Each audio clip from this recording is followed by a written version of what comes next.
Hello दोस्तों, स्वागत है आपका आपके ही अपने इस यूट्यूब चैनल पे। और मुझे पता है कि आप लोग इस चैनल के माध्यम से माया सीख रहे हैं। तो मेरे जितने भी स्टूडेंट्स हैं जो माया सीख रहे हैं वो बिल्कुल वैसा ही करते जाएं जैसा मैं आपको बता रहा हूँ। कोई जल्दबाजी नहीं है, धीरे धीरे आप चीज़ों को सीखें, समझें, उसकी प्रैक्टिस करें और आगे चल के मैं गारंटी देता हूँ कि आप बहुत अच्छा वर्क माया पे कर पाएंगे। तो चलिए आज हम क्या समझने वाले हैं। आज अगेन हम चलेंगे क्रिएट मेन्यू पे। जैसे कि पिछली बार हमने पॉलीगन प्रिमिटिव क्रिएट किया था, आज हम क्रिएट करेंगे नर्व्स प्रिमिटिव। तो चलिए इसको मैं यहाँ से टियर ऑफ कर देता हूँ, साइड में रखता हूँ। और यहाँ पे आप देख सकते हैं मैंने इंटरेक्टिव क्रिएशन अभी ऑफ करके रखा हुआ है। इससे होता क्या है, जब भी आप स्फेयर पे क्लिक करेंगे देखेंगे व्यू पोर्ट के बिल्कुल सेंटर पे स्फेयर तैयार हो जाएगा। ओके, डिलीट करते हैं, फिर लेते हैं क्यूब। अब आप देख सकते हैं ये आपका नर्व्स से बना हुआ क्यूब प्रिमिटिव है। फिर आते हैं सिलेंडर पे, ये आपका नर्व्स से बना हुआ सिलेंडर प्रिमिटिव है। फिर आते हैं कोन पे और आप देख सकते हैं ये नर्व्स का बना हुआ कोन प्रिमिटिव है। फिर इसको भी डिलीट करते हैं और ले लेते हैं प्लेन। तो ये आप देख सकते हैं ये प्लेन कुछ ऐसा दिखेगा। और फिर टॉरस, ये कुछ ऐसा दिखाई देगा। इसके अलावा यहाँ पे सर्कल का ऑप्शन है, ये आपको कुछ ऐसा दिखेगा। और उसके बाद है स्क्वायर का ऑप्शन, तो ये कुछ ऐसा दिखेगा। ठीक है, तो अब आपको क्या करना है, एक एक बार कम से कम इसको इसी तरीके से क्रिएट करके देखें। ज्यादा कुछ चेंजेस नहीं करना है, कोई ज्यादा दिमाग नहीं लगाना है। सिंपली मैं आपसे जो कह रहा हूं वो है कि आप इसे क्रिएट करके देखें। ओके, तो जब ये कंप्लीट हो जाए इसको क्लोज कर दें और फिर से क्रिएट पे जाएं। और अब आप ले लें वॉल्यूम प्रिमिटिव। चलिए अब इसको भी हम क्रिएट करके देखते हैं। ये टियर ऑफ किया मैंने, इसके बाद मैंने वॉल्यूम का स्फेयर लिया, ये कुछ ऐसा दिखाई देगा।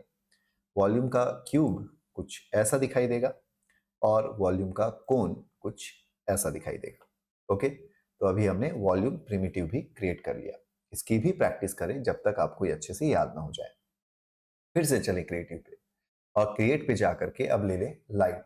ओके, क्लियर ऑफ करते हैं, अब देखते हैं ये लाइट कैसा दिखाई देता है। तो एम्बियंट लाइट कुछ ऐसा दिखाई देगा, डिलीट करते हैं। डायरेक्शनल लाइट कुछ ऐसा दिखाई देगा। ओके, पॉइंट लाइट कुछ ऐसा दिखाई देगा, थोड़ा सा ये सिमिलर है एम्बियंट लाइट की तरह।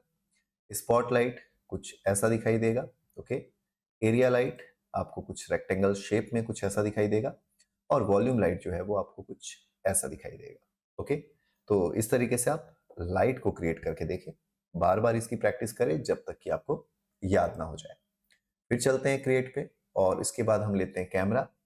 तो माया पे आप देख सकते हैं कैमरा में डायरेक्ट कैमरा का ऑप्शन है। उसके अलावा फिर कैमरा एंड एम का ऑप्शन है, जिसमें आपको कैमरा तो मिलता है साथ ही एक एम भी मिलता है। ओके, तो इसको भी डिलीट कर देता हूं मैं। फिर कैमरा एम एंड अप का ऑप्शन है, जिसमें आपको एम भी मिल रहा है और ये अप भी मिल रहा है और साथ ही कैमरा मिल रहा है। चलिए डिलीट।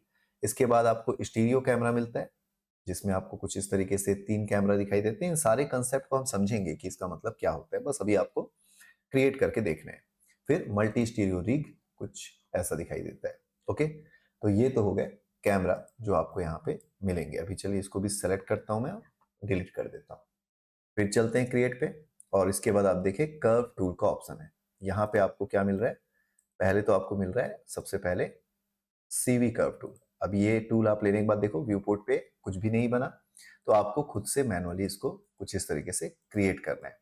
सीवी का मतलब यहाँ पे कंट्रोल वर्टाइसेस से है। ओके, यानी कंट्रोल वर्टेक्स से है। फिर आता है ईपी यानी एडिट पॉइंट कर्व टूल, जिसमें आपको कुछ इस तरीके से कर्व बनाने का ऑप्शन मिलता है। फिर आता है बेजियर कर्व टूल, जिसमें आपको बेजियर हैंडल मिलता है कुछ इस तरीके से, और इस हैंडल का यूज करके आप इस तरीके से कर्व बना सकते हो। ओके, अभी डिलीट करते हैं इसको भी। फिर आता है पेंसिल कर्व टूल, जिसमें एक पेंसिल की तरह आप इस तरीके से कर्व को ड्रॉ कर सकते हैं। फिर आता है 3 पॉइंट सर्कुलर आर्क, इससे आप 1, 2 और 3 पॉइंट रेडी करें और देखो यहाँ इस तरीके से सर्कुलर आर्क बन जाता है। इसी तरीके से 2 पॉइंट सर्कुलर आर्क में आपको 1 एंड 2 पॉइंट रेडी करना है और आपको फिर यहाँ पे ये सर्कुलर आर्क मिल जाता है। ओके, तो ये सारे ऑप्शन आपको चेक करने हैं जो आपको मिल रहे हैं पूरे क्रिएट मेन्यू के अंदर।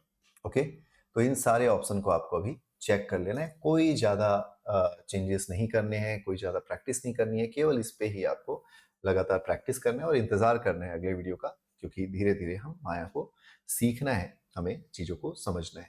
तो अगर आप मेरे साथ इस चैनल का के माध्यम से माया सीख रहे हैं, तो कमेंट करके ज़रूर बताएँ, ताकि मुझे भी पता रहे कि कितने लोग इस कंटेंट की वैल्यू करते हैं और उन्हें माया सीखने में इंटरेस्ट है या फिर माया को वो अपना करियर के तौर पे लेकर के आगे जाना चाहते हैं। तो आई होप कि ये वीडियो आपको समझ आई होगी और मैं आपसे मिलूँगा अब अगले वीडियो में। तब तक के लिए लेते रहें वीएफएक्स वाला ज्ञान। धन्यवाद।